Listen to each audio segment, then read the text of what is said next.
Assalamualaikum warahmatullahi wabarakatuh. Apa kabar semuanya? Pada pertemuan kedua siang ini, saya akan menjelaskan materi penghasilan kena pajak, mekanisme pelunasan, dan penghitungan PPh terutang.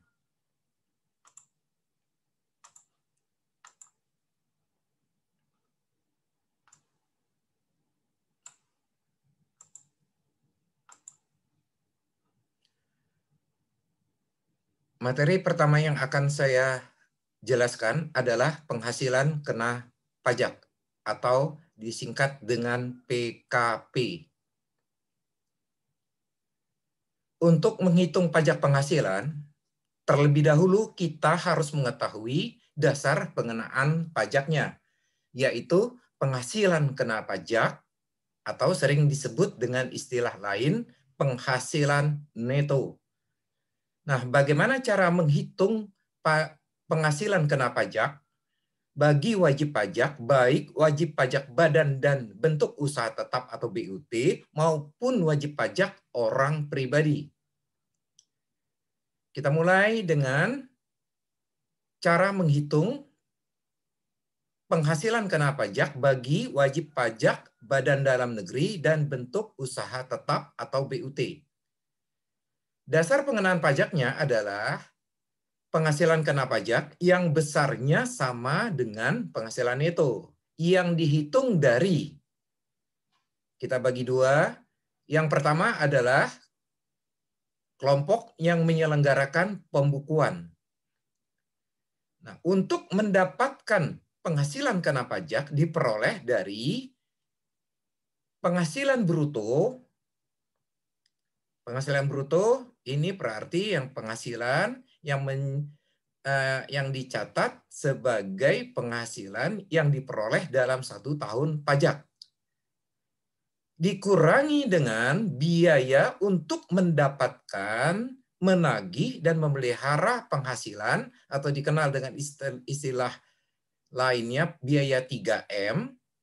Kemudian dikurangi dengan kompensasi kerugian fiskal tahun-tahun sebelumnya. Atau dengan cara lain, cara menghitung penghasilan kena pajak adalah laba bersih sebelum pajak menurut akuntansi atau komersial. Istilah lainnya di dalam akuntansi adalah earning before tax atau EBT, ditambah dengan koreksi fiskal positif, dikurangi dengan koreksi fiskal negatif, kemudian dikurangi dengan kompensasi kerugian fiskal tahun-tahun sebelumnya. Jadi ada dua cara pendekatan menghitung penghasilan kena pajak bagi wajib pajak badan dalam negeri dan BUT. Yang pertama adalah pendekatan ketentuan pajak, yaitu dengan cara penghasilan bruto dikurangi dengan biaya 3M dikurangi dengan kompensasi kerugian fiskal, atau bisa menggunakan pendekatan akuntansi, yaitu dengan cara laba bersih sebelum pajak ditambah dengan koreksi fiskal positif dikurangi dengan koreksi fiskal negatif, kemudian terakhir dikurangi dengan kompensasi kerugian fiskal tahun-tahun sebelumnya. Kemudian khusus yang kelompok kedua yang khusus menyelenggarakan pencatatan. Dalam hal ini berlaku bagi wajib pajak dalam negeri yang memiliki peredaran bruto tertentu tidak termasuk BUT, jadi ini tidak berlaku untuk BUT, yang memiliki peredaran bruto tahun lalunya sampai dengan 4,8 miliar. Nah, ini selain menyelenggarakan pembukuan, juga harus menyelenggarakan pencatatan, yaitu rekapitulasi jumlah peredaran bruto tertentu. Kenapa ditambah dengan rekapitulasi peredaran bruto tertentu? Karena khusus untuk wajib pajak yang memiliki peredaran bruto kurang dari 4,8 miliar per tahun, maka berlakulah ketentuan PPh final sesuai dengan ketentuan peraturan pemerintah nomor 23 tahun 2018 atau dikenal dengan PP 23. Nah, tarif yang berlaku untuk kelompok wajib pajak badan dalam negeri yang memiliki peredaran bruto kurang dari 4,8 miliar adalah tarifnya adalah 0,5% bersifat final dikalikan dengan peredaran bruto setiap bulan. Jadi pembayaran PPh finalnya dilakukan setiap bulan. Sekarang saya lanjutkan dengan bagaimana cara menghitung penghasilan kena pajak bagi wajib pajak orang pribadi.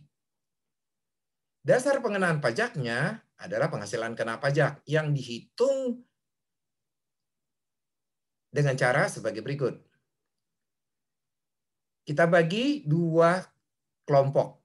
Yang pertama adalah wajib pajak orang pribadi atau saya singkat dengan WPOP yang memiliki kegiatan usaha dan atau pekerjaan bebas.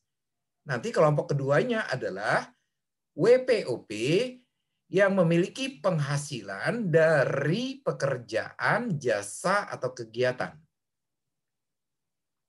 Nah, kita mulai kelompok yang pertama, yaitu wajib pajak orang pribadi WPOP yang memiliki kegiatan usaha dan atau pekerjaan bebas. Nah, untuk kelompok yang pertama ini kita bagi menjadi dua kelompok lagi. Yang pertama adalah yang menyelenggarakan pembukuan. Yang khusus untuk yang menyelenggarakan pembukuan ini, yang itu adalah berlaku untuk yang apabila memiliki peredaran bruto lebih dari 4,8 miliar per tahun. Jadi wajib pajak orang pribadi yang memiliki kegiatan usaha atau pekerjaan bebas dan memiliki peredaran bruto setahunnya lebih dari 4,8 miliar per tahun, maka wajib menyelenggarakan pembukuan. Nah, sekarang bagaimana cara menghitung penghasilan kena pajak bagi wajib pajak yang menyelenggarakan pembukuan? Ya, kita mulai. Penghasilan kena pajak diperoleh dari atau sama dengan penghasilan neto dikurangi dengan penghasilan tidak kena pajak atau PTKP.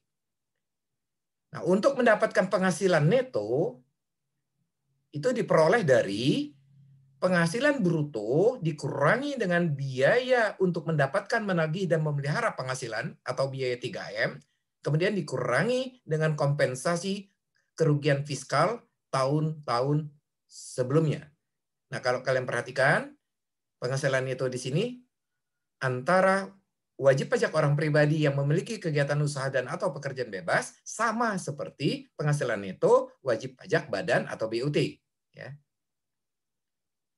Atau cara keduanya, ya ini pendekatan akuntansi cara kedua, yaitu laba bersih sebelum pajak menurut akuntansi atau dikenal istilah EBT, earning before tax, ditambah dengan koreksi fiskal positif, dikurangi dengan koreksi fiskal negatif, dikurangi dengan kompensasi kerugian fiskal tahun-tahun sebelumnya. Sama berarti cara menghitung penghasilan kena pajak bagi wajib pajak orang pribadi yang memiliki kegiatan usaha dan atau pekerjaan bebas sama seperti cara menghitung penghasilan kena pajak bagi wajib pajak badan dan BUT. Jadi ada dua pilihan, ada pendekatan pajak yang pertama, kemudian ada pendekatan akuntansi. Bisa digunakan salah satunya saja. Nah, pada umumnya banyak wajib pajak menggunakan cara kedua, menggunakan pendekatan akuntansi, yaitu dengan menghitung penghasilan kena pajak dari laba bersih sebelum pajak ditambah dengan koreksi fiskal positif, dikurangi koreksi fiskal negatif, dikurangi dengan kompensasi kerugian fiskal tahun sebelumnya. Ini khusus yang menyelenggarakan pembukuan. Bagaimana cara menghitung penghasilan pajak kena pajak bagi wajib pajak orang pribadi yang menyelenggarakan pencatatan? Nah, ini khusus wajib pajak orang pribadi yang memiliki kegiatan usaha atau pekerjaan bebas yang memiliki peredaran bruto sampai dengan 4,8 miliar per tahun. Nah, ini kita bagi dua subkelompok ya. Yang pertama adalah penghitungan berdasarkan norma penghitungan penghasilan neto atau NPPN. Ini dasarnya adalah Peraturan Dirjen Pajak Nomor 17 Tahun 2015. Cara menghitung penghasilan netonya sama dengan penghasilan bruto dikalikan dengan tarif NPPN. Nah, untuk tarif NPPN atau norma penghitungan penghasilan itu sudah ditetapkan oleh Dirjen Pajak. Jadi untuk usaha apa atau profesi apa itu sudah ditentukan tarif NPPN-nya. Sebagai contoh misalnya seperti usaha membuka usaha kuliner makan ya, bisa warteg, bisa restoran. Maka untuk yang kelompok restoran atau warung itu ditetapkan NPPN-nya sebesar 30%. Jadi dari total penghasilan brutonya dikalikan tarif NPPN yang sudah ditetapkan 30% tersebut, itulah yang disebut dengan penghasilan itu yang menjadi dasar perhitungan pajak.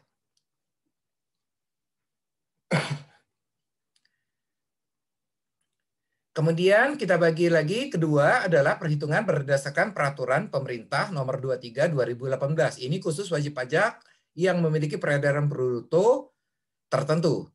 Nah, ini tidak termasuk pekerjaan bebas. Jadi ini khusus untuk wajib pajak orang pribadi yang memiliki kegiatan usaha.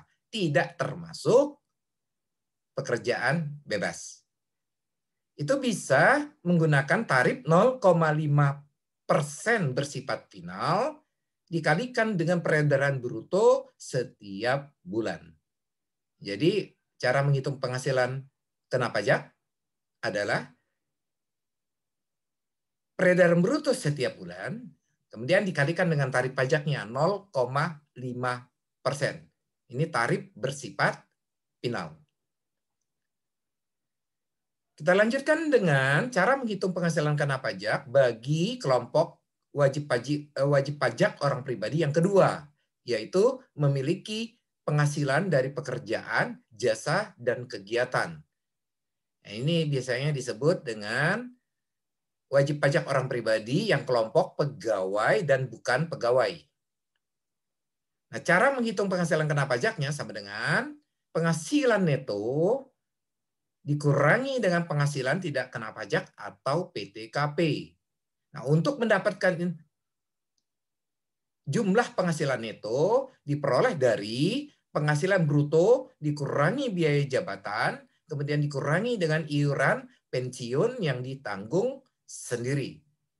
Jadi demikianlah cara menghitung besaran penghasilan kena pajak, baik untuk wajib pajak badan dan BUT maupun wajib pajak orang pribadi. Saya lanjutkan.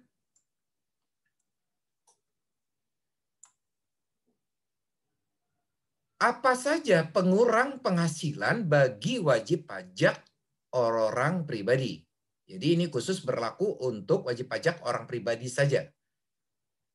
Nah, salah satu pengurangnya adalah disebut dengan istilah penghasilan tidak kena pajak atau PTKP. Nah, besaran PTKP ini sudah ditetapkan ya, tergantung kepada status wajib pajak. Ya, di sini di materi kalian bisa lihat status PTKP-nya ada istilah TK0. TK0 artinya tidak kawin dan tidak ada tanggungan. TK singkatan tidak kawin, 0 menunjukkan jumlah tanggungan. Itu besarnya PTKP-nya setahun ditetapkan yang berlaku sekarang adalah 54 juta setahun. Ya. Kalau kita jadikan per bulan, kita bagikan 12.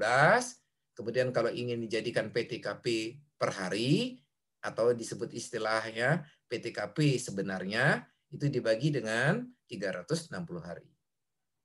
Oke, kemudian ada status wajib pajak. Yang berikutnya adalah K0. K0 ini artinya kawin di mana istri tidak bekerja, ya. Jadi K0 ini istilahnya adalah untuk kawin statusnya di mana istri tidak bekerja dan kemudian tidak ada tanggungan. Atau ada istilah lain TK1, ya. Ini istilah yang berbeda. TK1 artinya tidak kawin, jumlah tanggungannya adalah 1 orang. Nah, untuk status K0 atau TK1, PTKP-nya setahun adalah 58.500.000.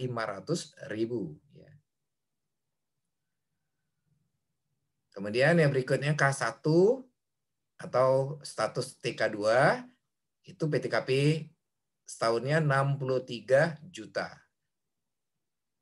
Berikutnya K2 atau TK3 67.500.000. Kemudian K3 72 juta. K3 berarti kawin dengan jumlah tanggungan sebanyak 3 orang. Nah, jumlah tanggungan yang diperkenankan oleh pajak hanya maksimal 3 orang yang dapat dijadikan pengurang penghasilan bruto bagi wajib pajak orang pribadi.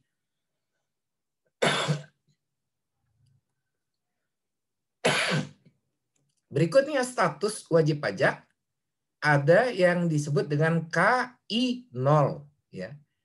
KI0 ini artinya kawin di mana istrinya bekerja, memiliki kegiatan usaha dan atau pekerjaan bebas dan belum memiliki tanggungan.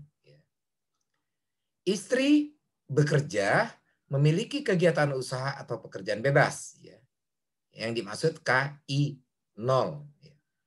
Nah, khusus untuk yang status wajib pajak ini, PTKP setahunnya adalah 112.500.000 rupiah.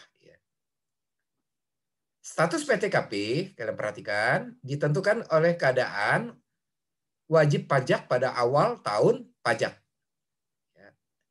Yang disebut istilah tanggungan dalam PTKP adalah setiap anggota keluarga sedarah dan keluarga semenda dalam garis keturunan lurus serta anak angkat yang menjadi tanggungan sepenuhnya paling banyak 3 orang untuk setiap wajib pajak.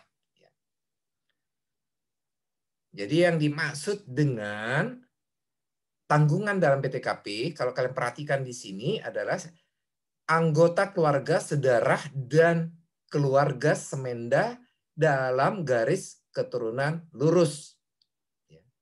Yang disebut lurus, kalian perhatikan, adalah ya vertikal. Jadi yang disebut tanggungan, harus kalian memperhatikan faktor garis keturunan lurus, vertikal. Jadi artinya ke atas orang tua, ayah dan ibu, ke bawah itu adalah anak. Nah, anak di sini termasuk anak angkat. Itu yang dimasuk dalam istilah tanggungan. Nah, bagaimana dengan hubungan sedarah yang horizontal, yang ke samping? Kalau ke samping itu abang atau adik, ya, ipar. Itu tidak masuk dalam istilah tanggungan dalam PTKP, ya. Jadi hanya yang garis lurus. Nah, pengertian keturunan garis lurus ini ada istilah keluarga semenda dalam garis keturunan lurus. Semenda artinya itu kita ambil garis lurus dari istri atau istri, ya. Garis lurus istri berarti orang tua istri atau adik istri, ya. Itu yang disebut semenda, ya. Jadi mertua, baik ayah atau ibu mertua atau adik ipar, ya, adik dari istri, itu bisa masuk dalam istilah tanggungan dalam PTKP. Jadi pengurang untuk wajib pajak orang pribadi salah satunya adalah PTKP. Nah, sekarang pengurang bagi wajib pajak badan atau BUT. Ini hanya berlaku untuk wajib pajak badan atau BUT.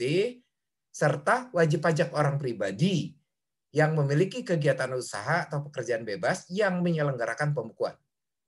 Pengurangnya adalah biaya untuk mendapatkan, menagih, dan memelihara penghasilan. Biaya 3M atau disebut dengan istilah lainnya deductible expense. Apa saja deductible expense? Menurut ketentuan pasal 6 ayat 1 Undang-Undang PPH, biaya yang dapat dijadikan pengurang dari penghasilan bruto atau disebut dengan istilah lainnya biaya 3M tadi. Yang pertama adalah biaya yang secara langsung atau tidak langsung berkaitan dengan kegiatan usaha. Jadi biaya itu langsung atau tidak langsung dapat dikaitkan dengan kegiatan usaha. Prinsipnya itu. Contohnya antara lain biaya pembelian bahan baku, barang dagangan, dan sebagainya.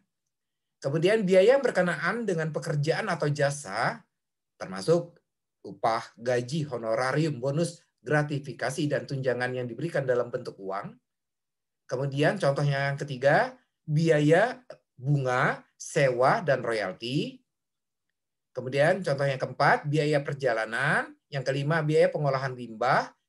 Contoh yang keenam, biaya premi asuransi. Kemudian yang ketujuh, biaya promosi dan penjualan yang diatur dengan atau berdasarkan peraturan Menteri Keuangan. Nah, menurut ketentuan Peraturan Menteri Keuangan PMK 02/2010, kemudian dijelaskan lebih lanjut dengan surat edaran Dirjen Pajak nomor 9 tahun 2010, menyebutkan biaya promosi dan penjualan yang dapat menjadi pengurang atau deductible expense itu yang memiliki daftar nominatif. Nah, apabila biaya promosi dan penjualan yang tidak memiliki daftar nominatif tidak dapat dijadikan pengurang, ya. Jadi artinya perkecualian dari kelompok ini biaya 3M. Kemudian contoh yang ke-8 biaya administrasi. Kemudian contoh yang ke-9 pajak, ya. Kecuali PPH. Jadi biaya yang secara langsung atau tidak langsung berkaitan dengan kegiatan usaha, salah satunya pajak, ya. Itu dapat dijadikan pengurang, biaya pengurang atau deductible expense, kecuali PPH.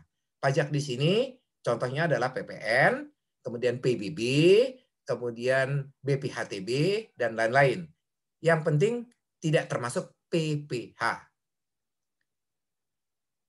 Kemudian yang B, biaya penyusutan atas pengeluaran untuk memperoleh harta berwujud dan amortisasi atas pengeluaran untuk memperoleh hak dan atas biaya lain yang mempunyai masa manfaat lebih dari 1 tahun sebagaimana yang dimaksud dengan pasal 11 dan pasal 11A.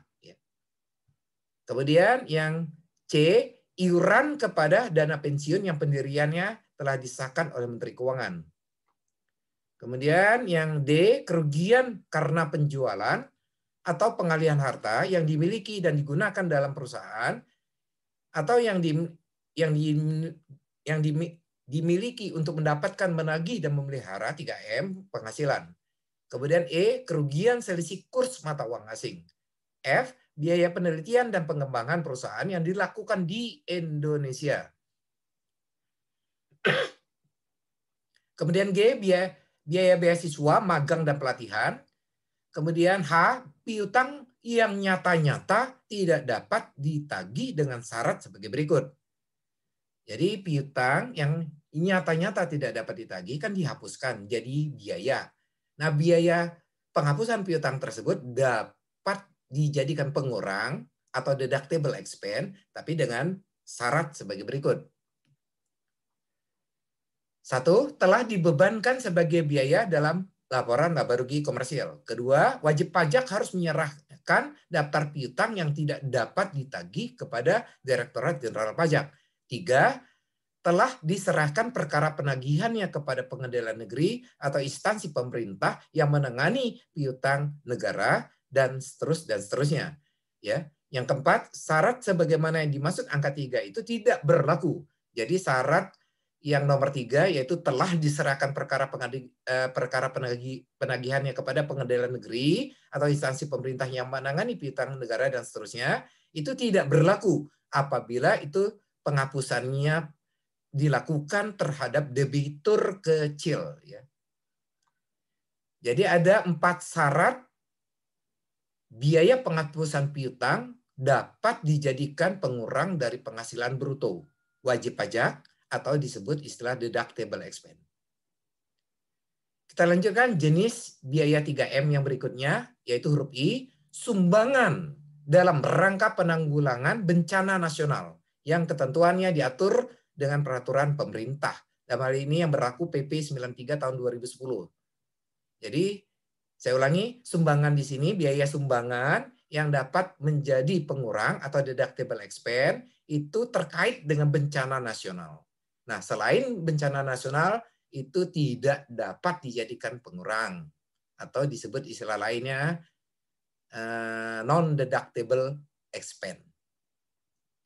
Kemudian J, sumbangan dalam rangka penelitian dan pengembangan yang dilakukan di Indonesia yang ketentuannya diatur dengan peraturan pemerintah. Jadi ini artinya ada sebuah kegiatan penelitian dan pengembangan yang dilakukan di Indonesia, terus perusahaan menyumbang. Maka biaya pengeluaran tersebut dapat menjadi pengurang atau deductible expense. Kemudian huruf K, biaya pembangunan infrastruktur sosial yang ketentuannya diatur dengan peraturan pemerintah. Biaya pembangunan infrastruktur sosial itu maksudnya perusahaan mengeluarkan uang untuk menyumbang ya pembangunan jalan lingkungan di sekitar lokasi perusahaannya ya dan seterusnya ya. Nah, biaya-biaya pengeluaran untuk pembangunan infrastruktur sosial tersebut dapat dijadikan pengurang atau deductible expense. Kemudian huruf L, sumbangan fasilitas pendidikan yang ketentuannya diatur dengan peraturan pemerintah. Sumbangan fasilitas pendidikan artinya perusahaan menyumbang, mengeluarkan uang untuk menyumbang ya, membantu SD atau sekolah-sekolah yang berada di sekitar lokasi perusahaan atau lokasi yang terpencil. Jadi dia menyumbang. Nah, pengeluaran uang tersebut dapat dijadikan pengurang atau deductible expense. Huruf M, sumbangan dalam rangka pembinaan olahraga yang ketentuannya diatur dengan PP. Jadi perusahaan mengeluarkan uang untuk menyumbang sebuah organisasi olahraga ya, pembina olahraga, misalnya itu atlet renang misalnya, maka dia nyumbang. Maka selama organisasi itu resmi, artinya diakui oleh pemerintah, maka biaya sumbangan tersebut dapat menjadikan pengurang. Tentunya untuk seluruh sumbangan-sumbangan yang dapat dijadikan pengurang ini harus dibaca lagi di dalam peraturan pemerintah yang mengaturnya lebih spesifik ya. Jadi artinya bencana nasional yang bagaimana, kemudian penelitian dan pengembangan yang bagaimana, kemudian infrastruktur sosial yang bagaimana, fasilitas pendidikan yang bagaimana, terus pembinaan olahraga apa saja, itu bisa dibaca lebih rinci, lebih jelasnya, lebih lengkapnya di peraturan pemerintah. Dan di materi kalian sudah saya sebutkan peraturan pemerintah nomor berapa yang masih berlaku sampai sekarang ini.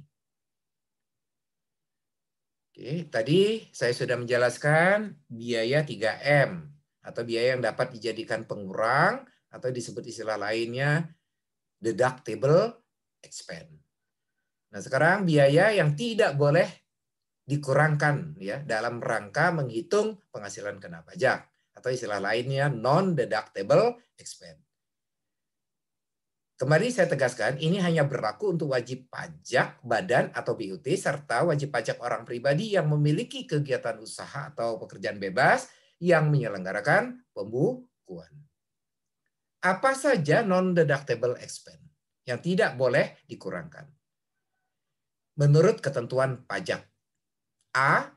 Pembagian laba dengan nama dan dalam bentuk apapun seperti dividen, termasuk dividen yang dibayarkan oleh perusahaan asuransi kepada pemegang polis dan pembagian sisa hasil usaha koperasi.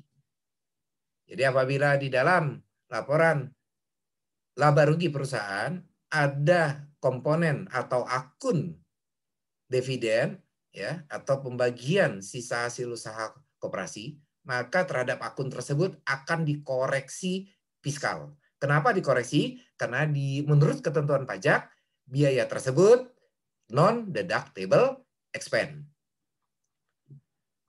Kemudian B, biaya yang dibebankan atau dikeluarkan untuk kepentingan pribadi pemegang saham sekutu dan anggota.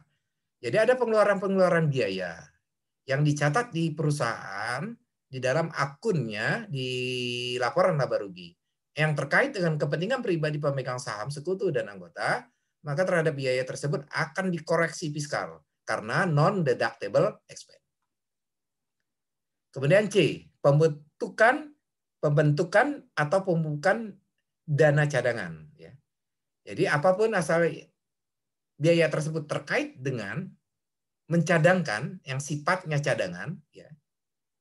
Contohnya biaya cadangan kerugian piutang, ya, contohnya. Ya.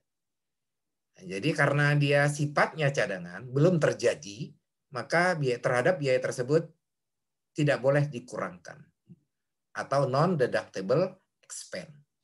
Kecuali, jadi tidak berlaku untuk cadangan piutang tak tertagih untuk usaha bank dan badan usaha lain yang menyalurkan kredit.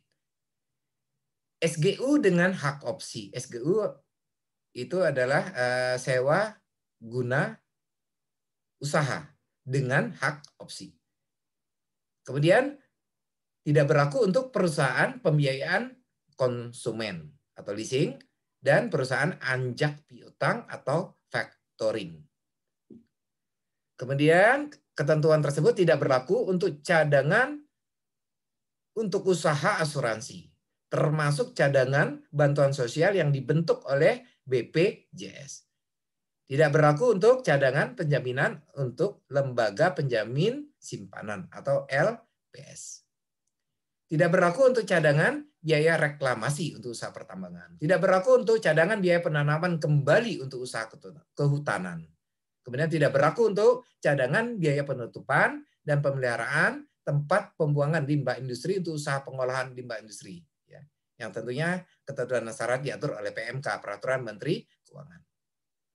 Jadi untuk biaya pembentukan cadangan, dana cadangan, itu pada prinsipnya koreksi fiskal karena dia non-deductible expense. Kecuali untuk 6 yang tadi. Ya.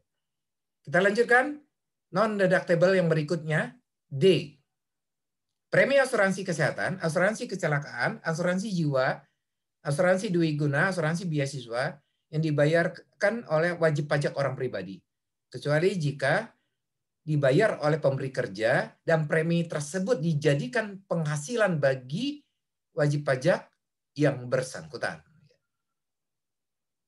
Kemudian E, penggantian atau imbalan sehubungan dengan pekerjaan atau jasa yang diberikan dalam bentuk natura dan kenikmatan.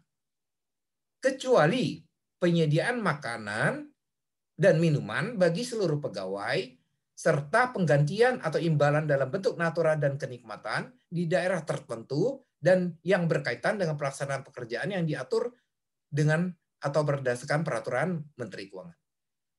Jadi huruf E ini adalah penggantian atau imbalan terkait yang diberikan dalam bentuk natura dan kenikmatan.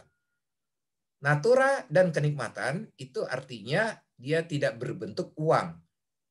Jadi bentuknya non uang ya. Misalnya contohnya penyediaan seragam. Kemudian untuk majalah ya, majalah koran ya. Bagi yang dapat dibaca oleh seluruh karyawan, contohnya Natura ya. Bisa bentuknya kalau dulu pembagian beras kepada karyawan ya. Beras, gula itu termasuk pemberian dalam bentuk natura dan kenikmatan. Kemudian yang berikut lagi contohnya adalah penyediaan makanan dan minuman. Misalnya seluruh karyawan atau sebagian karyawan diberikan makanan, disediakan makanan siangnya ya.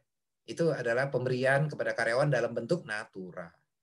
Nah, biaya-biaya yang terkait dengan pemberian natura dan kenikmatan tersebut, seperti yang saya contohkan tadi, itu koreksi fiskal karena merupakan kelompok non-deductible expense. Kecuali jika penyediaan makanan dan minuman, jadi penyediaan makanan dan minuman itu kepada seluruh karyawan, ya, atau pemberian natura untuk di daerah-daerah tertentu. Daerah tertentu ini sesuai dengan ketentuan Menteri Keuangan, ya. Jadi artinya daerah-daerah terpencil, ya.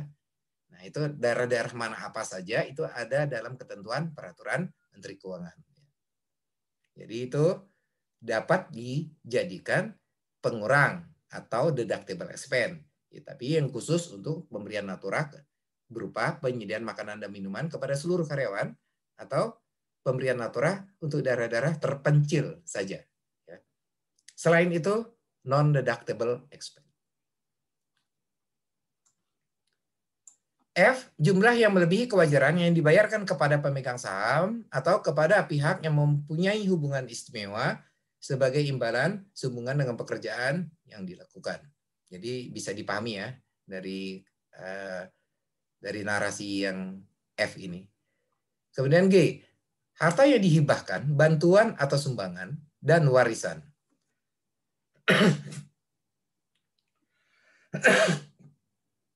Jadi di huruf G ini, hibah, bantuan, dan sumbangan, dan warisan itu koreksi fiskal. Kecuali, jadi ada perkecualian di sini, yaitu sumbangan atau zakat ya yang dibayarkan kepada badan amil zakat yang dibentuk atau disahkan oleh pemerintah, atau bisa juga sumbangan keagamaan yang sifatnya wajib bagi pemeluk agama lain. Yang penting itu lembaga keagamaan yang menerimanya itu sudah disahkan oleh pemerintah. Jadi bisa dijadikan pengurang atau deductible expense. Nah, selain itu sumbangan, bantuan, atau hibah atau warisan ya, itu semuanya koreksi fiskal atau non-deductible expense. Tidak dapat dijadikan pengurang. Kemudian huruf H adalah pajak penghasilan atau PPh. Jadi ada pengeluaran untuk membayar PPh, maka pengeluaran tersebut koreksi fiskal karena non-deductible expense. Tidak dapat dijadikan pengurang. Huruf I, biaya yang dibebankan atau dikeluarkan untuk kepentingan pribadi wajib pajak atau orang yang menjadi tanggungannya. Ya, saya kira cukup jelas narasi huruf I.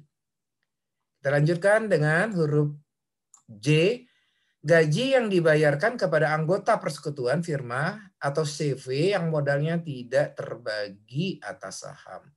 Jadi kalau bentuk usahanya atau firma, bentuk usahanya persekutuan, bentuk usahanya adalah CV. Di dalam laporan laba ruginya, kalau kemudian ditemukan ada akun beban gaji kepada pengurus, kepada direktur, ya atau kepada anggota persekutuan, maka pengeluaran gaji tersebut koreksi fiskal karena masuk kelompok non-deductible expense. Kemudian saya berikan catatan, pengeluaran dan biaya yang tidak boleh dikurangkan dalam menentukan besarnya penghasilan kena pajak atau PKP bagi wajib pajak dalam negeri dan BUT itu termasuk ya A, biaya untuk 3M penghasilan yang bukan merupakan objek pajak, pengenaan pajak yang bersifat final. Yang ketiga, dikenakan pajak berdasarkan NPPN atau NPK, norma penghitungan khusus. Kemudian B, PPh yang ditanggung oleh pemberi kerja. Jadi artinya apabila ada biaya-biaya terkait dengan yang dikeluarkan dengan penghasilan yang masuk kelompok bukan objek pajak atau penghasilan yang dasar pengenaannya adalah bersifat final atau penghasilan yang dikenakan NPPN ya, itu maka biaya-biaya yang dikeluarkan dalam rangka mendapatkan penghasilan yang tadi yang saya sebutkan tadi, maka biaya tersebut koreksi fiskal tidak dapat dijadikan pengurang. Ya. Kemudian B, PPh yang ditanggung oleh pemberi penghasilan. Jadi PPh yang ditanggung oleh perusahaan, pengeluaran biayanya untuk menanggung PPh tersebut itu koreksi fiskal, non-deductible expense. Oke, itu adalah kelompok biaya yang tidak boleh dikurangkan atau non-deductible expense. Sementara itu ada beberapa biaya yang bisa dikelompokkan dapat jadi pengurang deductible expense atau bisa dia masuk ke kelompok non-deductible expense tidak dapat jadikan pengurang. Jadi artinya terkadang ada satu pos biaya yang kita harus lihat dulu karena dia perlakuannya itu bisa deductible expense, bisa non-deductible expense ya, tergantung kepada jenisnya. Ya. Nah, biaya apa saja? Ya, ini sebenarnya ada beberapa item, saya hanya mengutip beberapa saja. Misalnya selisih kurs. Selisih kurs ini adalah keuntungan atau kerugian selisih kurs mata uang asing yang diakui sebagai penghasilan atau biaya ya, berdasarkan sistem pembukuan. Jadi artinya apabila perusahaan menggunakan mata uang asing, jadi artinya ada penggunaan dua atau lebih mata uang di dalam pencatatan rupiah atau mata uang asing, maka untuk pengakuan mata uang asing tersebut ya itu akan penjabarannya akan menimbulkan nanti keuntungan atau kerugian selisih kurs. Contohnya, kita membeli mata uang asing dolar untuk membayar piutang ya, di luar negeri. Untuk membayar utang di luar negeri. Nah, utang tersebut waktu saat pengakuan sudah kita akui dengan kurs misalnya 13.000. Kemudian saat kita membeli untuk membayar pelunasan utang tersebut, kurs yang berlaku saat kita membeli pembelian tersebut adalah 14.000. Berarti kurs pengaku untuk membayar utang tersebut lebih tinggi ya daripada pengakuan sebelumnya 13.000. Maka kita mengakui rugi 1.000 untuk per satu mata dolar. Nah, keuntungan atau kerugian selisih kurs ya, mata uang asing ini untuk usaha wajib pajak yang dikenakan PPh bersifat final atau tidak termasuk objek pajak tidak diakui sebagai penghasilan atau biaya. Jadi apabila perusahaannya itu penghasilannya, seluruh penghasilan dari perusahaan tersebut itu masuk penghasilan itu masuk kelompok yang dikenakan pajak final. Atau penghasilan yang diperolehnya itu masuk kelompok tidak termasuk objek pajak, ya. Maka penghasilan yang didapat dari keuntungan selisih kurs atau biaya yang timbul karena kerugian selisih kurs itu langsung dikoreksi fiskal, tidak diakui sebagai pengurang. Nah, bagaimana jika perusahaannya itu memiliki penghasilan yang tidak termasuk penghasilan yang dikenakan pajak final dan tidak termasuk objek pajak. Artinya seluruh penghasilannya itu merupakan objek pajak. Ya. Maka kita mesti memperhatikan aspek berkaitan langsung dengan tidak berkaitan langsung dengan kegiatan usahanya. Apabila terkait dengan langsung dengan kegiatan usahanya, maka dapat diakui penghasilan yang berasal dari keuntungan selisih kurs tersebut atau biaya yang diakui akibat kerugian selisih kurs tersebut. Tetapi apabila jika tidak berkaitan, maka itu tidak dapat diakui atau non-deductible expense. Yang berikutnya, perangkat lunak atau software komputer. Seperti yang kalian ketahui di perusahaan, itu sudah lazim membeli software komputer.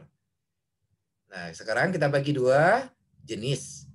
Software atau program aplikasi yang bersifat umum, bersifat umum ini seperti misalnya Windows, Microsoft Office misalnya. Itu setiap kita membeli komputer, laptop atau netbook itu selalu ada ya. Jadi yang disebut dengan program aplikasi umum. Kemudian yang kedua adalah program aplikasi khusus. Itu apa yang sifatnya untuk menunjang pekerjaan ya. Misalnya untuk menunjang pekerjaan produksi, aplikasinya apa? Untuk menunjang kegiatan keuangan, aplikasinya apa? Untuk menunjang kegiatan akuntansi, perpajakan, aplikasinya apa? Nah, itu software-software tersebut, perangkat lunak komputer tersebut itu biasanya relatif lebih mahal ya, lebih tinggi. Jadi bagaimana perlakuannya? Itu tergantung kepada jenisnya ya. Perangkat lunak komputer tidak termasuk program aplikasi umum. Tadi saya contohnya Windows sama Microsoft Office misalnya. Itu dicatat atau dikelompokkan ke dalam harta tak berwujud. Jadi tidak dapat diakui sebagai biaya ya. Jadi tidak boleh diakui sebagai biaya, tapi dicatat sebagai harta tak berwujud. Ini semua perangkat lunak atau software komputer, tapi tidak termasuk yang aplikasi umum yang saya jelaskan tadi. Ya. Jadi ini khusus untuk aplikasi khusus saja, kurang lebihnya seperti itu ya.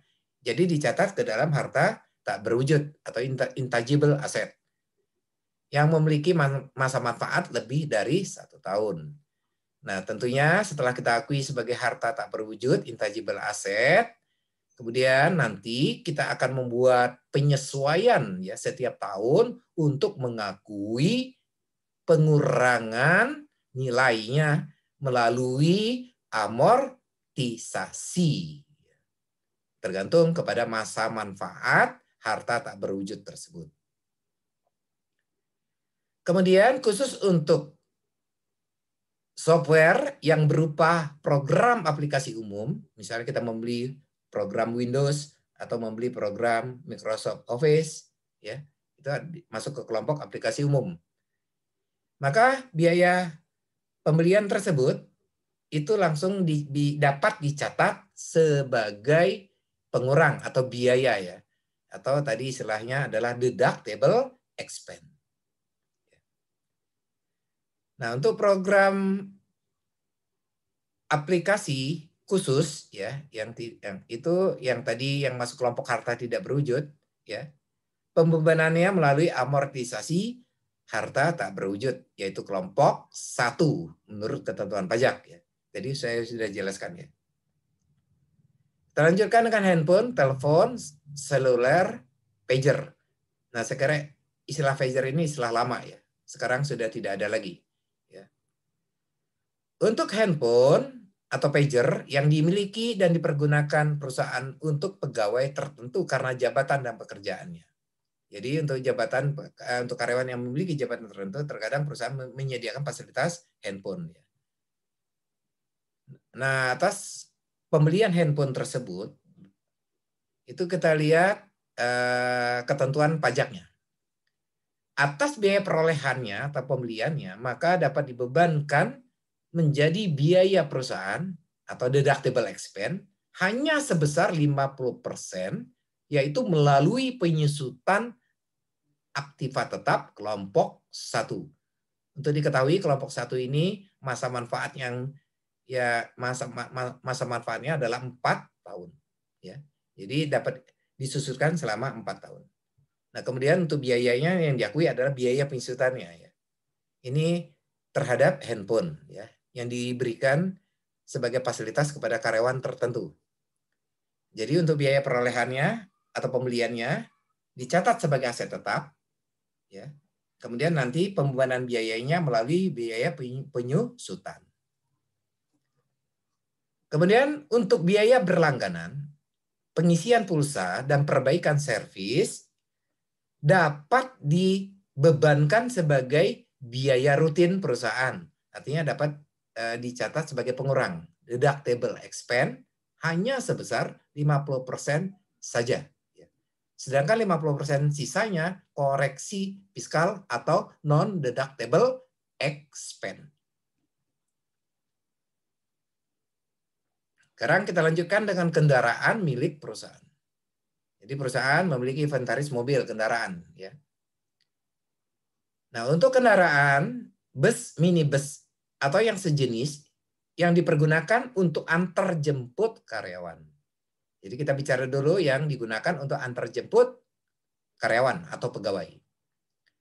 Untuk perolehannya atau pembeliannya, itu dicatat sebagai aset tetap dan kemudian bila pengakuan biayanya setiap tahun melalui biaya penyusutan kelompok 2. Menurut ketentuan pajak, kelompok 2 ini masa manfaatnya adalah 8 tahun.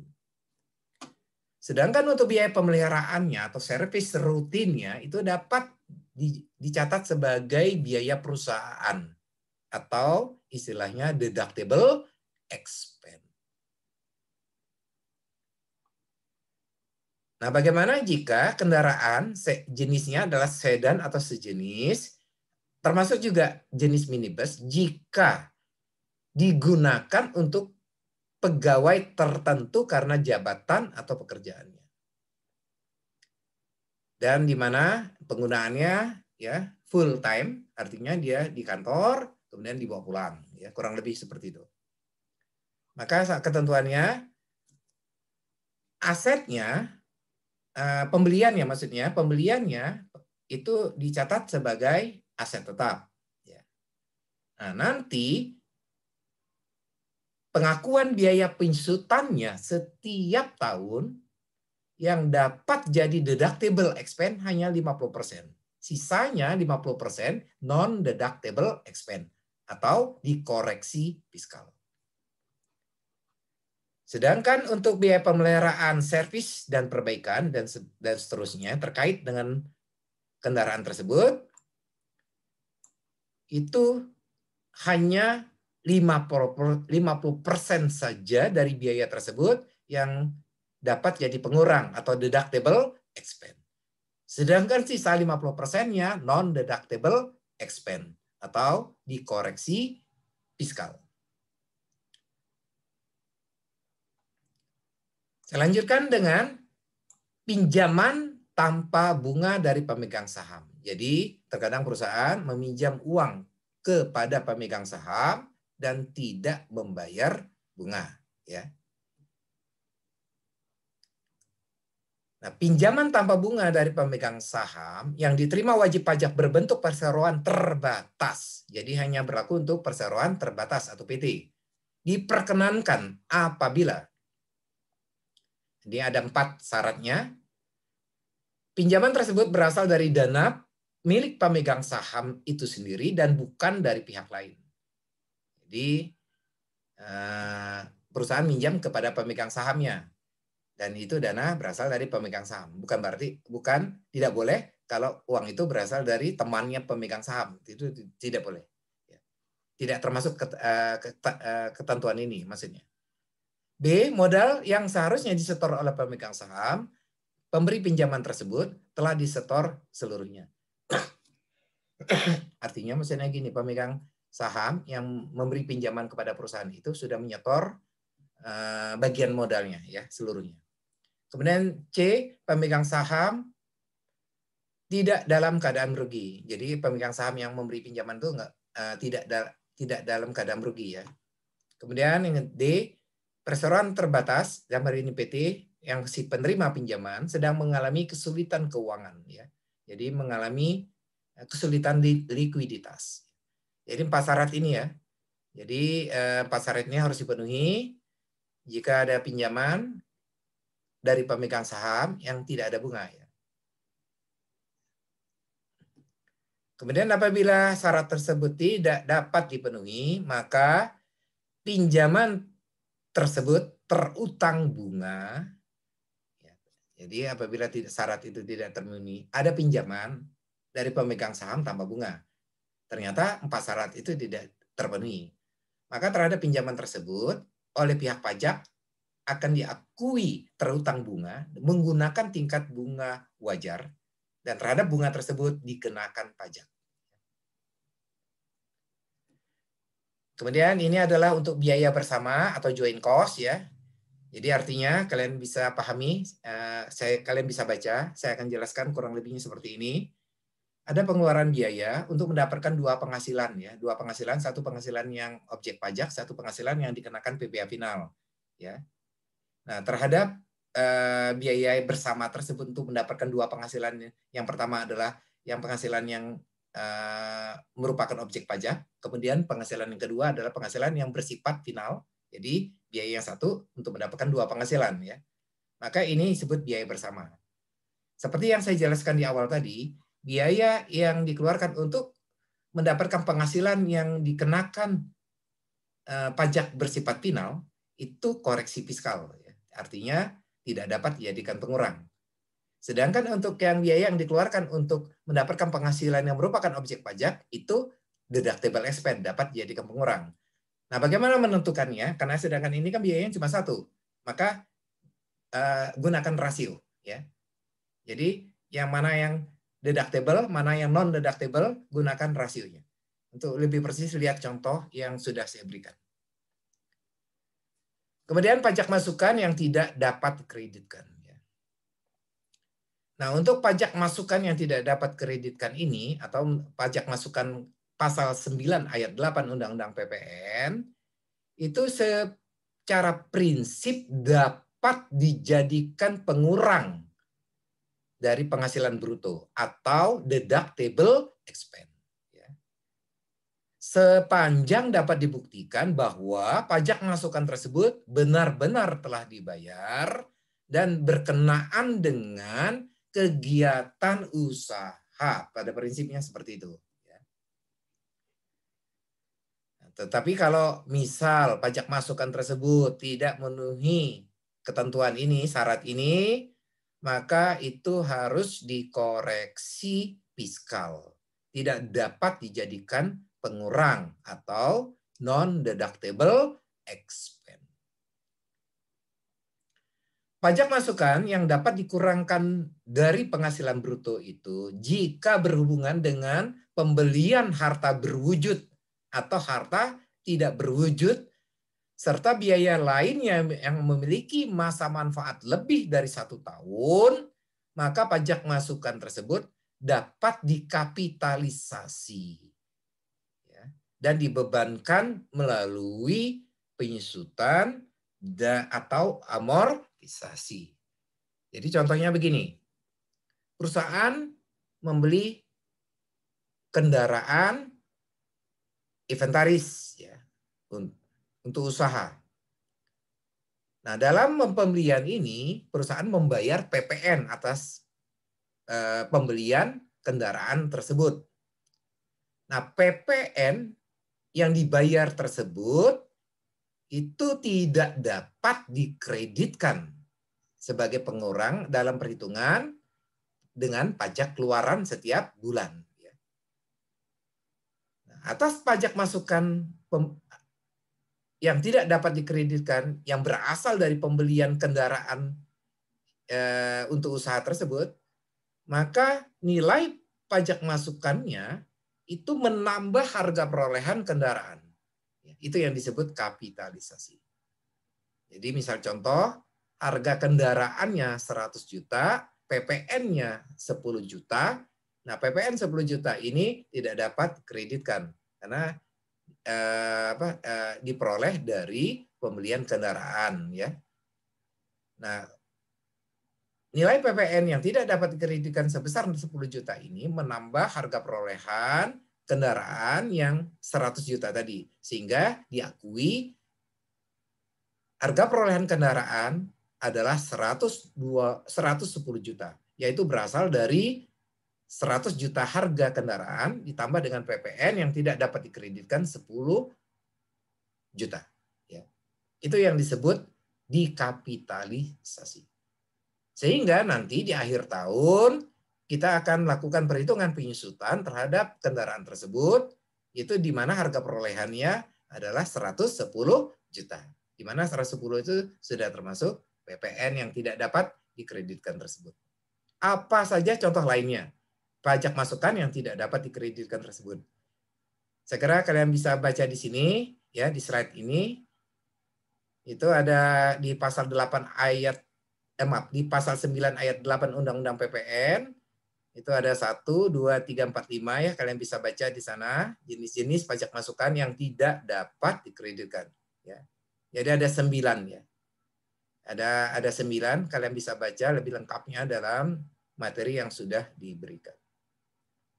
Saya lanjutkan dengan kompensasi kerugian fiskal. Ini diatur pasal 6 ayat 2 Undang-Undang PPH. Kerugian fiskal adalah kerugian fiskal berdasarkan ketetapan pajak yang telah diterbitkan Direktur Jenderal Pajak, serta kerugian fiskal berdasarkan SPT tahunan PPH wajib pajak dalam hal tidak ada atau belum diterbitkan ketetapan oleh Dirjen Pajak. Jadi, kerugian fiskal ini bisa berdasarkan SPT tahunan wajib pajak. Prinsipnya, kerugian fiskal ini terjadi karena penghasilan bruto lebih kecil dari biaya, ya. Karena lebih kecil dari biaya. Nah, menurut ketentuan perpajakan, kerugian fiskal tersebut di 1 tahun pajak ya maksudnya dapat dikompensasikan dengan laba neto fiskal dimulai dari tahun pajak berikutnya berturut-turut selama 5 tahun. Jadi dengan kata lain, kompensasi kerugian fiskal berlaku selama sampai dengan 5 tahun.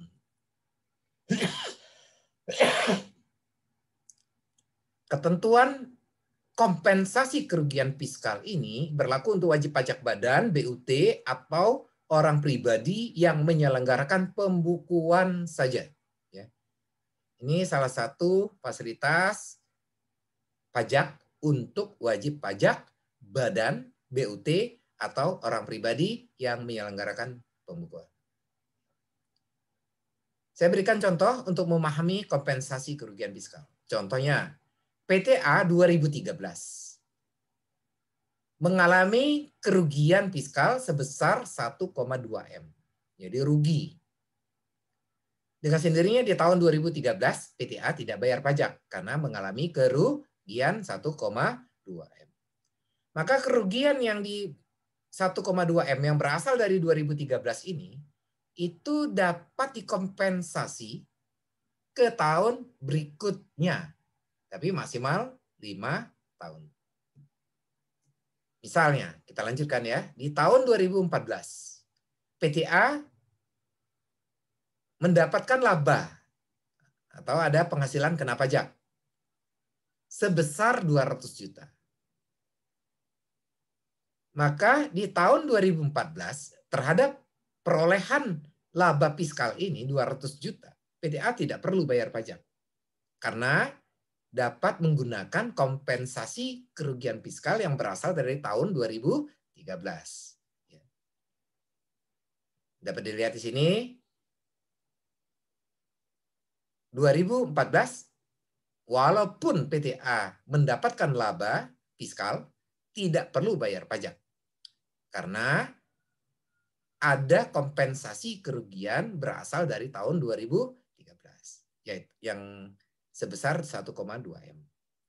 Jadi kalau kalian perhatikan perhitungan di bawahnya, rugi 2013 kan 1,2 M. Dipakai di tahun 2014, 200 juta. Ya. Sehingga kerugian fiskal 2013 tersisa 1 M. Sedangkan untuk di 2014, PTA tidak perlu bayar pajak. Kita lanjutkan tahun berikut. 2015, PTA mengalami kerugian fiskal lagi 300 juta. Tentu nggak bayar pajak ya. Lanjut, 2016. Berarti ini tahun berikutnya, tahun ketiga ya. PTA memperoleh laba fiskal nihil. Berarti nggak perlu bayar pajak lagi 2016. Kita lanjut. 2017. PTA mendapatkan laba fiskal 100 juta. Kalau kalian perhatikan di sini, di tahun 2017 PTA mendapat laba fiskal 100 juta, tidak perlu bayar pajak karena dapat memanfaatkan kompensasi kerugian tahun sebelumnya. Kalau kalian perhatikan, posisi kita kan 2017. Berarti masih berlaku kompensasi kerugian yang berasal dari 2013. Jadi untuk di tahun 2017 posisi kita adalah penggunaan tahun keempat kompensasi kerugian yang berasal dari 2013. Demikian seterusnya sampai tahun kelima. Nah, ketika berakhir tahun kelima, terhitung dari 2013 ya, maka sisa kompensasi kerugian yang berasal dari tahun 2013 itu hangus jika masih ada sisanya saldonya ya, hangus karena sudah berlaku, sudah dimanfaatkan selama 5 tahun. Pak, tapi pemanfaatannya kan hanya 3 kali, 2014, 2017 dan 2018. Sedangkan 15 kita rugi, 16 nihil.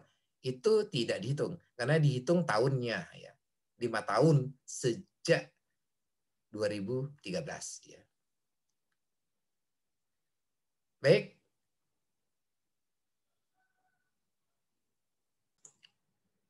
Saya lanjutkan materi kedua, mekanisme pelunasan PPh terutang dalam tahun berjalan. Ada 2 mekanisme, yaitu pelunasan melalui pemotongan pemungutan oleh pihak lain. Yang kedua adalah pelunasan oleh wajib pajak sendiri. Nah, pelunasan PPh terutang dalam tahun berjalan merupakan pengurang dari jumlah pajak terutang pada akhir tahun. Istilah lainnya bisa disebut dengan kredit pajak untuk pajak penghasilan. Kita mulai dengan yang pertama, pelunasan melalui pemotongan atau pemungutan oleh pihak lain. Seperti yang pertama adalah PPh pasal 21. Ini berlaku untuk wajib pajak orang pribadi yang memiliki penghasilan dari pekerjaan, jasa, dan kegiatan, maupun wajib pajak orang pribadi yang memiliki kegiatan usaha dan atau pekerjaan bebas. Ini biasanya contohnya seperti gaji, upah, honorarium, atau imbalan jasa yang diterima oleh orang pribadi. Contohnya seperti ini misalnya. Ada wajib pajak namanya misalnya Tuan A. Selain memiliki kegiatan usaha, Tuan A juga bekerja sebagai pegawai atau karyawan di perusahaan lain. Nah, dari penghasilan yang berasal dari pekerjaan, di kantornya dipotong PPh pasal 21. Nah, terhadap pemotongan PPh pasal 21 yang dilakukan kantor terhadap penghasilan Tuan A, itu merupakan kredit pajak bagi Tuan A atau menjadi pengurang dari pajak terhutang dari Tuan A pada akhir tahun. Itu contohnya. Kemudian yang kedua adalah PPh pasal 22. Ini jenisnya pemungutan pajak oleh bendaharawan pemerintah, bea cukai, atau industri-industri tertentu. Nah, kredit pajak berupa PPh pasal 22 ini hanya berlaku untuk wajib pajak orang pribadi yang memiliki kegiatan usaha dan atau pekerjaan bebas maupun wajib pajak badan atau BUT. Jadi dalam misalnya sebagai contoh, ada PT B. Di salah satu kegiatan usahanya adalah melakukan impor barang.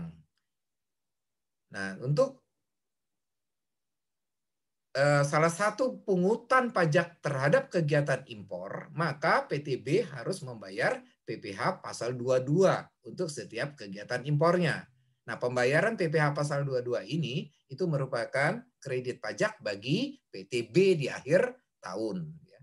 Karena dianggap itu adalah pelunasan PPh terutang PTB di selama tahun berjalan, yaitu di setiap kegiatan usahanya.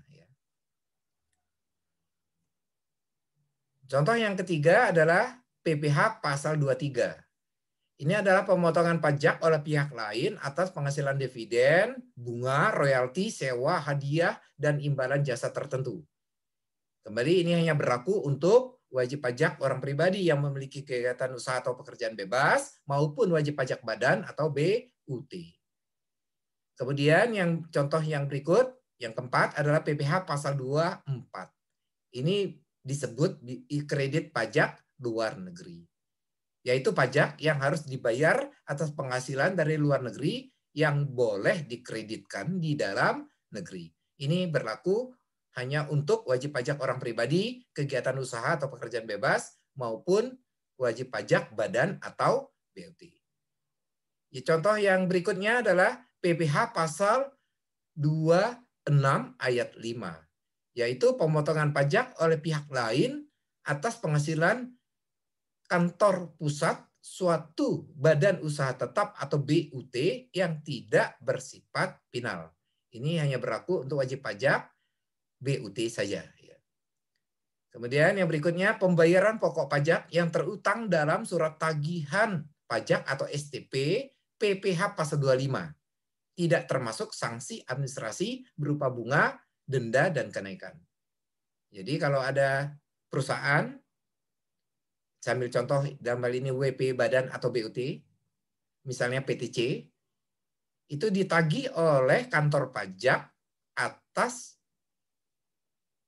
angsuran PPh pasal 25. Maka perusahaan membayarnya. Maka terhadap pokok pasal 25 tersebut, itu merupakan kredit pajak bagi perusahaan.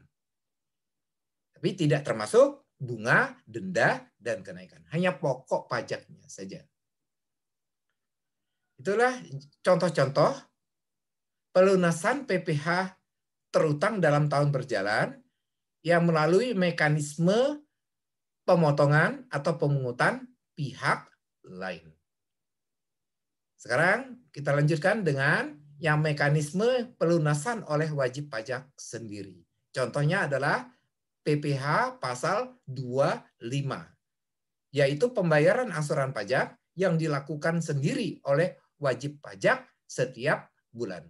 Seperti yang kalian ketahui, angsuran PPh pasal 25 dilakukan setiap bulan, itu merupakan ketentuan wajib bagi wajib pajak orang pribadi yang memiliki kegiatan usaha dan atau pekerjaan bebas, maupun wajib pajak badan atau BUT. Ini adalah contohnya, ya, bagaimana pengurangan pelunasan PPh terutang dalam tahun berjalan pada akhir tahun. Kalian bisa lihat di sini, sekilas saya ingin jelaskan. Misalnya setelah dilakukan serangkaian perhitungan, kita mendapatkan penghasilan pajak penghasilan yang terutang sebesar 80 juta. Nah, terhadap pajak penghasilan terutang ini 80 juta, kita kurangi dengan kredit pajak. Kredit pajak ini artinya pajak yang telah kita lunasi, ya, atau yang dalam tahun berjalan.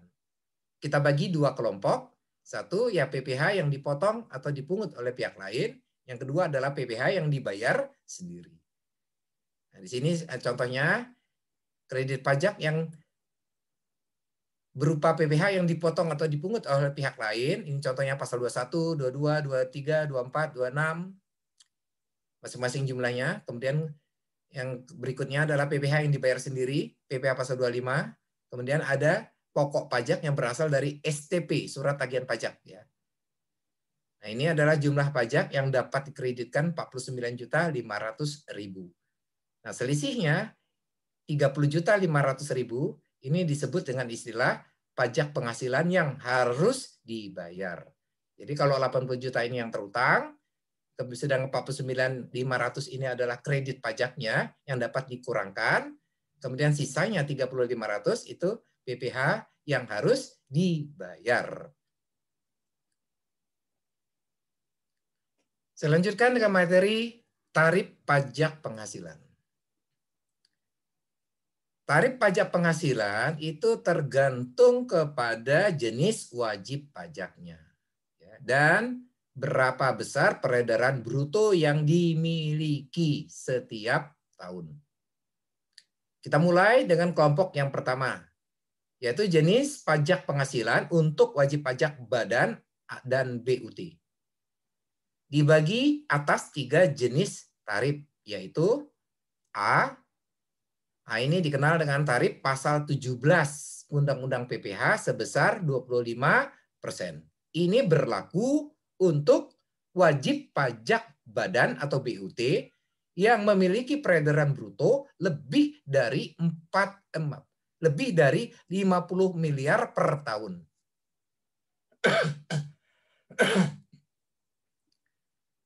Kemudian B itu dikenal dengan tarif pasal 17 dan pasal 31E Undang-Undang PPh. Yaitu sebesar 25% kali 50% atau efektif 12,5%. Ini berlaku untuk wajib pajak badan atau BUT yang memiliki peredaran bruto sampai dengan 50 M per tahun. Kemudian tarif yang ketiga dikenal dengan istilah tarif pajak final PP 23 tahun 2018, yaitu sebesar 0,5%. Ini berlaku untuk kelompok wajib pajak badan atau BUT yang memiliki peredaran bruto sampai dengan 4,8 miliar per tahun. Yaitu berlaku pembayaran pajak final yang dilakukan setiap bulan dengan cara menghitungnya 0,5% kali peredaran bruto setiap bulan. Kemudian tarif pajak penghasilan untuk wajib pajak orang pribadi. Nah, untuk tarif pajak orang pribadi dikenal dengan 4 lapisan. Ya. Lapisan yang pertama adalah lapisan sampai dengan 50 juta. Ya. Itu tarif pajaknya adalah 5%. Nah, 5% ini berlaku untuk lawan transaksi atau si penerimanya, orang pribadi tersebut yang memiliki NPWP. Jika tidak memiliki NPWP, maka dia dikenakan sanksi tarif lebih tinggi sehingga menjadi 6%. Kemudian lapisan kedua di antara 50 juta sampai dengan 250 juta. Tarif yang berlaku 15%. Ini khusus untuk NPWP ya. Saya kira untuk yang tidak memiliki NPWP, kalian bisa lihat sendiri di tabel, yaitu 18%. Lapisan yang ketiga adalah di antara 250 juta sampai dengan 500 juta.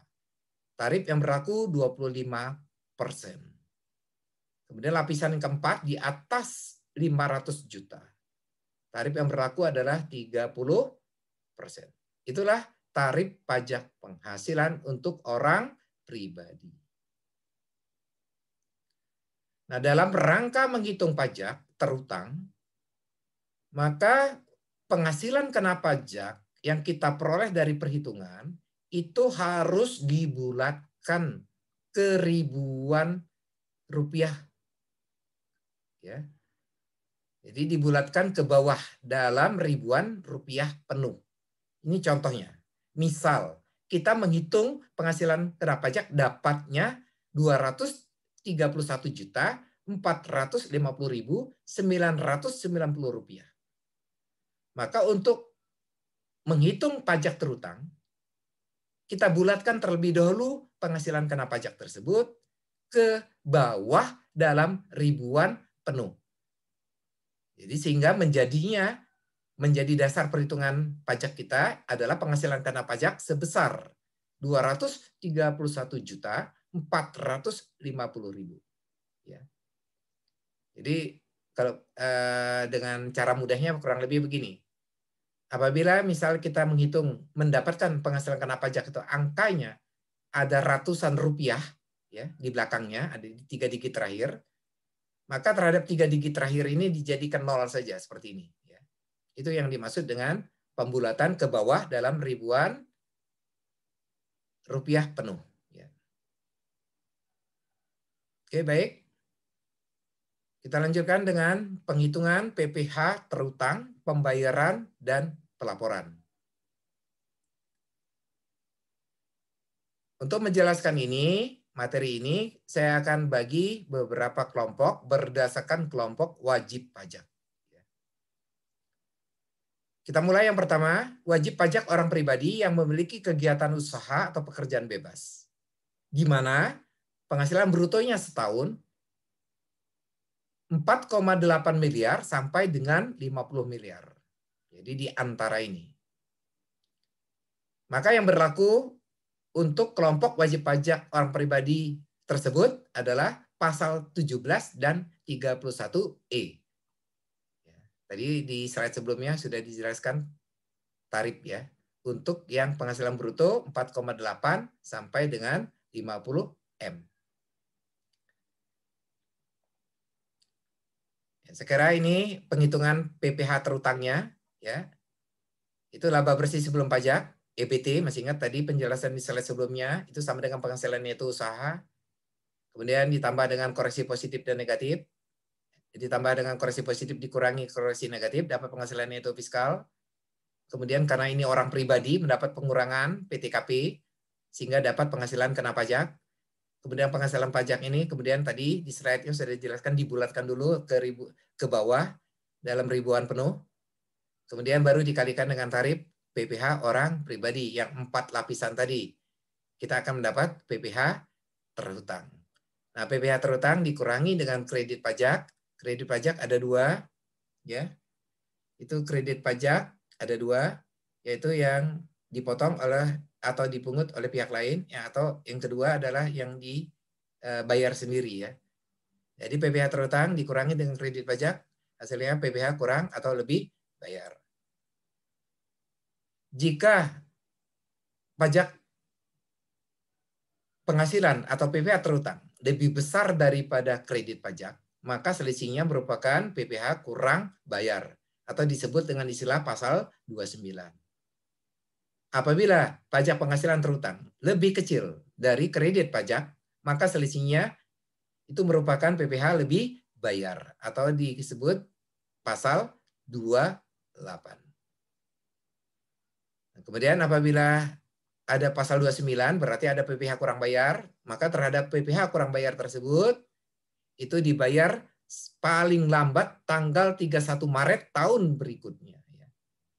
Di sini menggunakan aplikasi e-billing, kemudian menggunakan kode akun pajaknya dan nomor kode jenis setorannya, ya, dan seterusnya ya. Apabila terlambat, dikenakan tarif bunga per bulan yang ditetapkan oleh Menteri Keuangan. Jadi tarif, misalnya orang pribadi yang memiliki kegiatan usaha atau pekerjaan bebas yang peredaran brutonya di atas 4,8 miliar dan di bawah 50 miliar per tahun tadi, setelah dilakukan serangkaian perhitungan dari penghasilan kena pajak, kemudian dapat PPh terhutang dan kemudian dapat PPh kurang bayar, maka terhadap kurang bayar tersebut dibayar paling lambat selambat-lambatnya 31 Maret tahun berikutnya, dan apabila terlambat maka dikenakan sanksi berupa bunga sebesar tarif bunga per bulan yang ditetapkan oleh Menteri Keuangan. Ini ketentuan baru ya.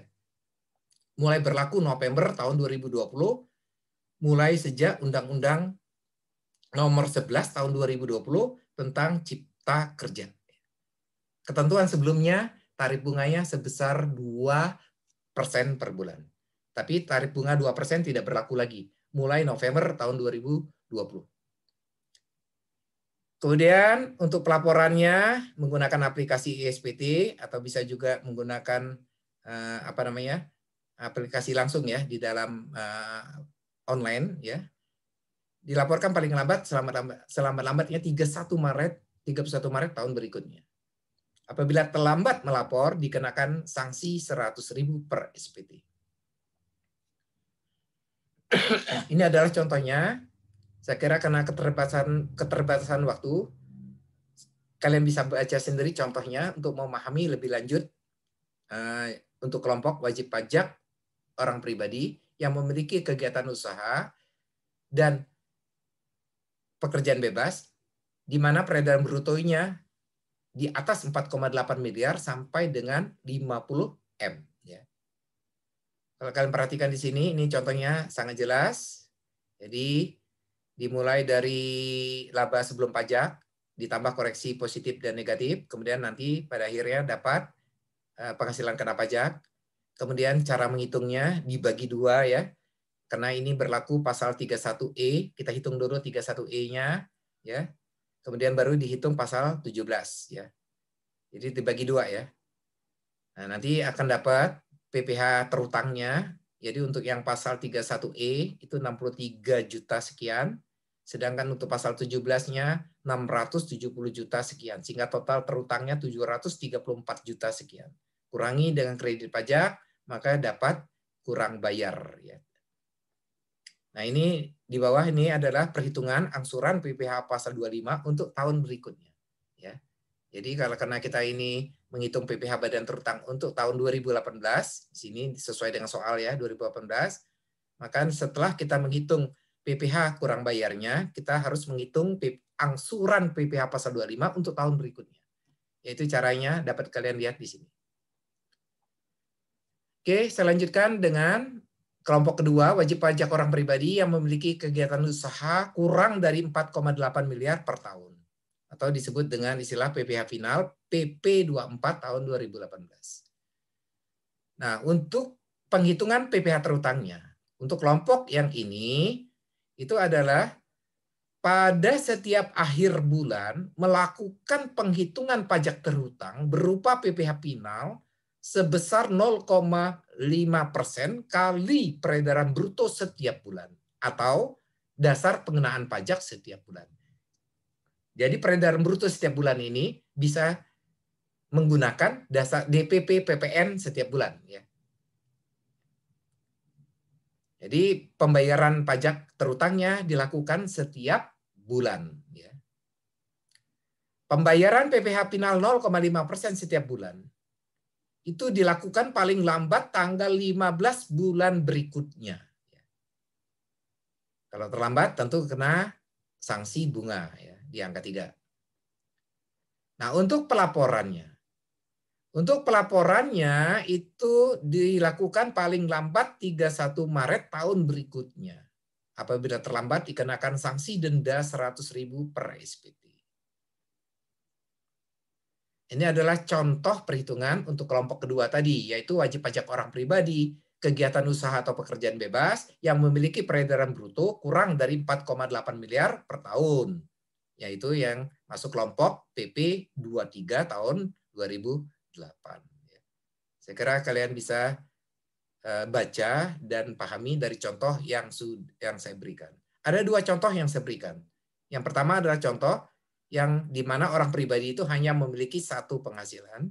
Kemudian nanti kalian bisa lihat untuk contoh kedua itu orang pribadi yang memiliki beberapa penghasilan. Saya ingin jelaskan yang orang pribadi yang memiliki beberapa penghasilan ini. Ini contohnya Rudi Susanto. Ini PTKP ya. Itu K2, artinya dia menikah dengan 2 tanggungan. Selain menjadi karyawan, juga memiliki usaha perdagangan alat tulis dan fotokopi, kantor dan fotokopi. Rudi Susanto telah membayar PPh final 0,5% setiap bulan atas usaha perdagangannya tersebut. Di mana peredaran brutonya setiap bulan adalah sebagai berikut ya. Januari di sini kalian bisa lihat omsetnya atau peredaran brutonya 31 juta. Nah, Rudi Susanto membayar PPh final 155.000, yaitu 0,5% kali 31 juta. Jadi setiap bulan dia membayar PPh final 0,5%. Sehingga sampai dengan Desember ya. Nah, Rudi Susanto selain punya usaha perdagangan tadi, juga dia bekerja. Ya. Nah, untuk pekerjaannya tersebut, dia mendapat gaji. Dan gajinya tersebut telah dipotong PPh pasal 21 oleh perusahaannya. Nah, pemotongan oleh perusahaannya terhadap gaji Rudi Susanto tersebut ada bukti pemotongan, yaitu formulir 1721A1. Saya jelaskan, formulir 1721A1 ini adalah bukti pemotongan kepada pegawai tetap yang dibuat oleh perusahaan setahun sekali. Nah, dari data-data formulir 1721A1 ini dapat kalian lihat di sebelah kanan ini contohnya. Nama perusahaannya itu PT LM Patra NPWP. Di sini ada nomor bukti, tanggal penerbitan bukti potong ya, A1. Kemudian di sini Rudi Susanto memiliki penghasilan bruto, gaji pokok, tunjangan, dapat dilihat di sini. Kemudian ada pengurangan. Pengurangannya itu ada biaya jabatan iuran pensiun 7 juta, sehingga didapat penghasilan itu 154.200.000. Dan Rudi Susanto telah dipotong selama 1 tahun tersebut oleh perusahaannya sebesar 8.005.000 rupiah. Nah, seperti yang saya jelaskan di slide sebelumnya, pemotongan PPh pasal 21 oleh perusahaan kepada pegawainya itu merupakan kredit pajak, yaitu kredit pajak melalui pemotongan atau pungutan oleh pihak lain. Nah, ini dilengkapi oleh penghasilan Rudi Susanto yang lain ya. Jadi Rudi Susanto mendapat warisan, kemudian dia menyewakan rumah, kemudian dia mendapat pendapatan bunga dari deposito, kemudian dia mendapatkan penghasilan sewa mobil box. Jadi singkat cerita Rudi Susanto ini banyak penghasilan. Pertama dari usaha, kemudian dia bekerja dapat gaji, kemudian yang ketiga dia dapat penghasilan lain-lain. Ada 4 di sini ya, yang bisa dilihat di sini. Nah sekarang saya coba menjelaskan kepada kalian mengidentifikasi penghasilan-penghasilan Rudi Susanto. Pertama, penghasilan dari usaha. Ini sudah bayar pajak PPh final. Kemudian penghasilan dari pekerjaan sudah dipotong pasal 21 oleh karyawan, oleh perusahaannya. Kemudian terhadap penghasilan lain-lain, kita perlu identifikasi. Pertama adalah mendapat warisan. Nah, warisan itu masuk kelompok penghasilan bukan objek pajak. Saya ulangi, warisan itu masuk kelompok penghasilan bukan objek pajak. Lanjut, 2, menyewakan rumah. Berarti penghasilannya sewa rumah, penghasilan sewa rumah. Nah, penghasilan sewa rumah itu merupakan penghasilan yang dikenakan pajak final. Kemudian yang ketiga, memperoleh pendapatan bunga dari deposito, BNI, dan seterusnya. Nah, pendapatan bunga dari deposito itu masuk kelompok penghasilan yang dikenakan pajak final. Jadi sama seperti nomor 2. Kemudian yang keempat, penghasilan sewa mobil.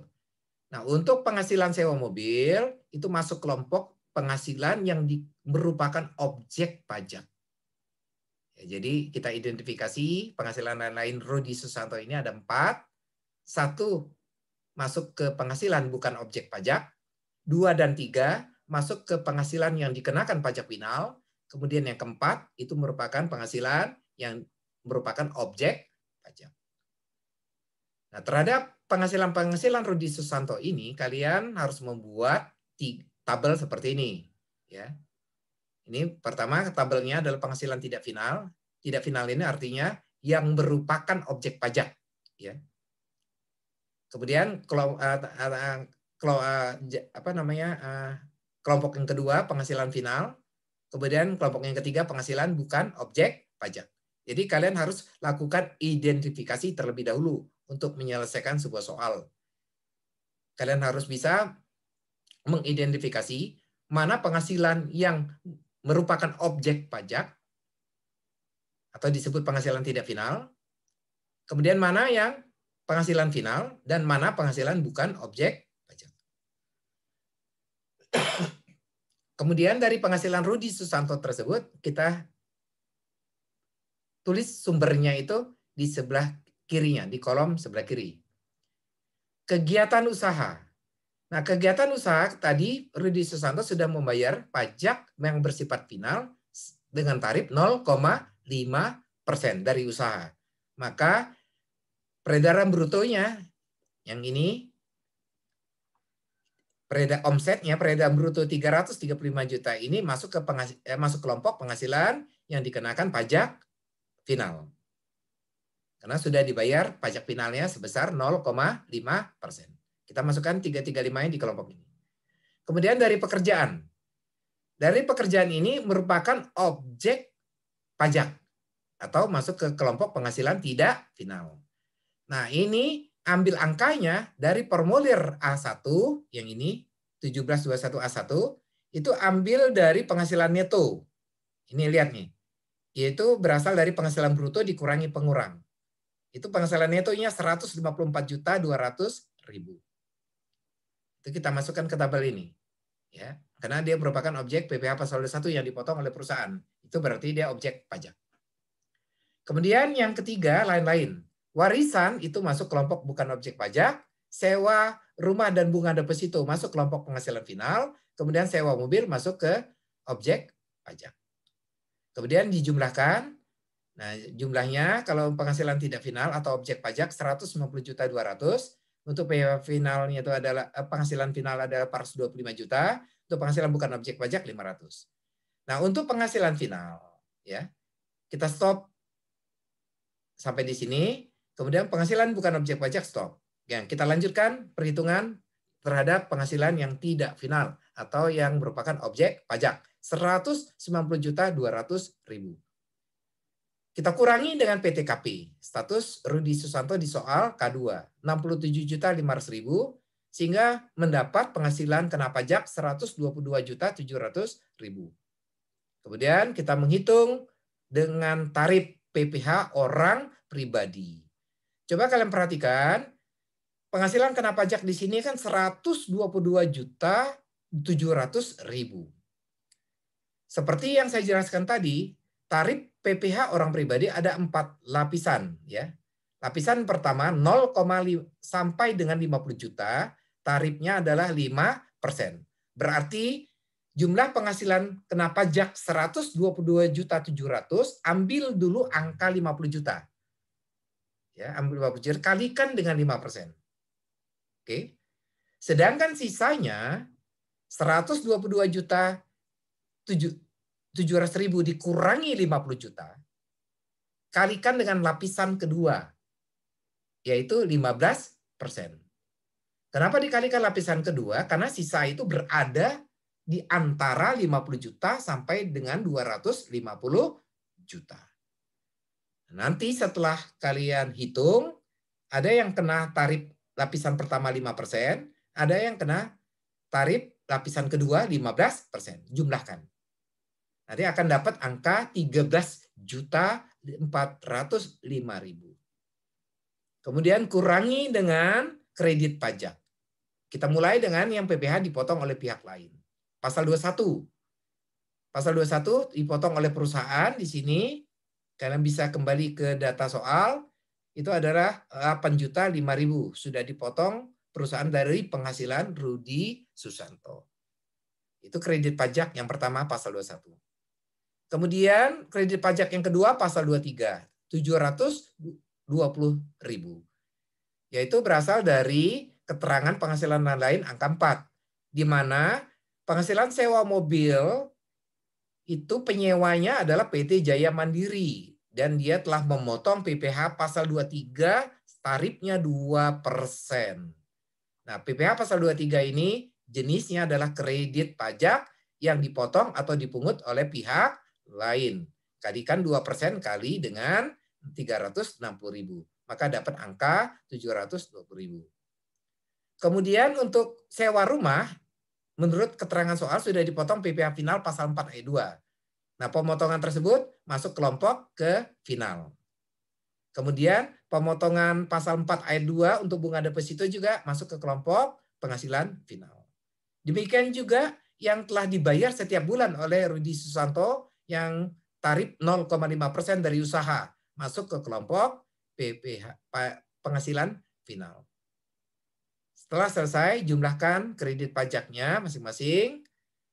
Nah, khusus untuk kelompok penghasilan tidak final atau penghasilan yang dikenakan objek pajak, kurangi antara yang terutang 13.405 kurangi dengan kredit pajak 8.725.000, maka sisanya 4.680.000 itu masuk PPh orang pribadi kurang bayar atau pasal 29.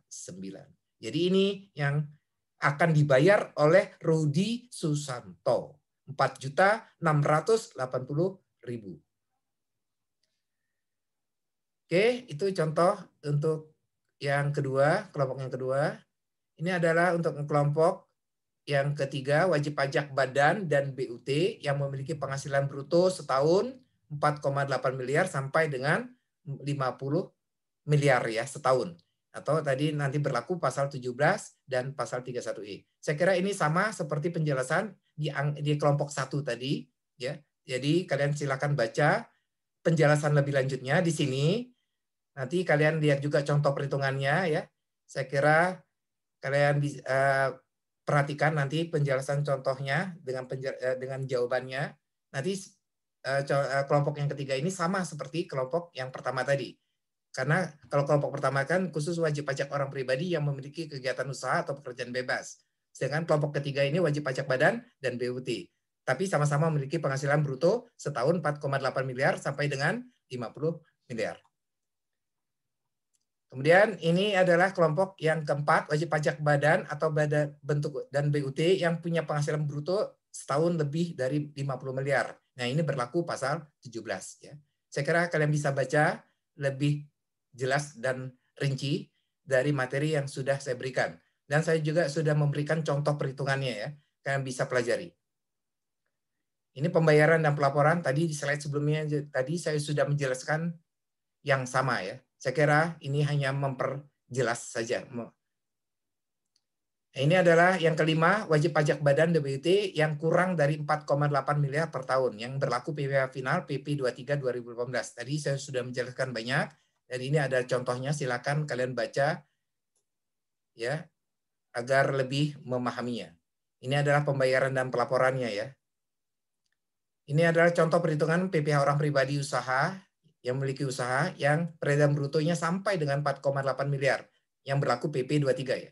Ya ini sama seperti yang kelompok ini, yang kelompok 5 ya, berlaku PP 23. Nanti kalian akan lihat ada kesamaan cara perhitungan WP badan dan BUT dan WP orang pribadi ya yang masuk ke kelompok PP 23 atau disebut dengan PPh final.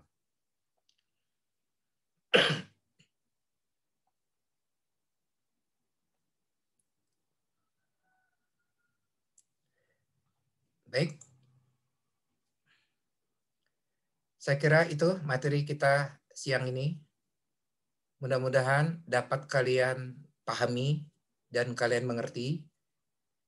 Nah, seperti yang saya sampaikan tadi, jadi kalian harus membaca materi itu lebih rinci lagi dan memperhatikan contoh-contoh yang sudah saya berikan agar kalian lebih paham bagaimana cara kita menentukan penghasilan kena pajak, mekanisme pelunasan PPh terutang dalam tahun berjalan, dan bagaimana melakukan penghitungan PPh terutang di akhir tahun. Saya kira cukup untuk materi kita siang ini. Terima kasih. Sampai ketemu di materi kita berikutnya. Jangan lupa kalian mengisi presensi yang sudah disediakan. Terima kasih. Assalamualaikum warahmatullahi wabarakatuh.